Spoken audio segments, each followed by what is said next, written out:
Hello, good morning guys. Kain tayo ng tinapay lang. Pero okay naman ito sa akin. Maganda nga at may pagkain tayo. Pero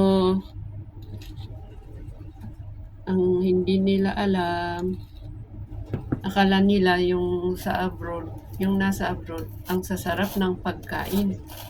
Masarap naman ito. Pero pareho lang din sa Pilipinas, kumakain din tayo ng ganito. So, walang pinagkaiba. Hindi dahil nandito tayo sa abroad ay ang sarap-sarap na yung may ibang pagkain na kakaiba. Hindi ko lang alam. Meron naman yung ibang pagkain na pero halos lahat naman na meron na sa Pilipinas. Kaya okay lang. Walang pagkaiba na ngayon. So ayan, tinapay lang na may palaman na tawag nito. Stripe Choco Peanut Spread. Sabi dito.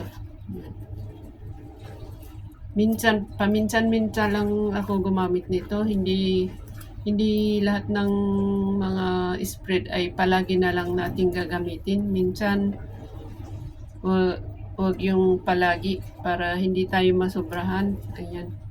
Ganyan lang siya. Ay, bakit ganun? Nabali. So, ayan. Ang aking kaganapan ngayon. Huwag nating kalimutan kumain ng breakfast. Importante daw yun. Mahalaga daw. Kasi hindi naman ako eksperto. Pero yun ang nalalaman ko. Tapos, inom tayo ng gatas. Depende sa inyo kung anong gusto nyong inumin. Nag-update lang ako dito sa aking YouTube channel. Wala akong may content. So, pasensya na po kayo kung puro kain-kain lang. Pag may bago naman, bakit hindi? So, ayan. Maraming salamat sa inyong support. At ako ay kakain na. Nakakahiya naman mag-nguya dito sa sa harap ng camera. So, yan lang muna guys at maraming salamat. Bye-bye! Ay siya nga pala, kahit na ganito ang pagkain natin, gawin natin cute. Yung maganda ba sa mata? Cute tingnan o kaya medyo may kakaiba naman para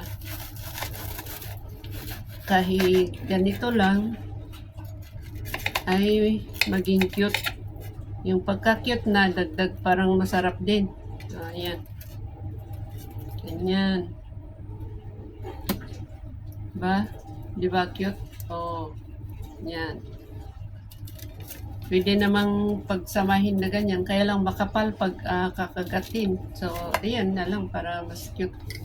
Manipis. Thank you.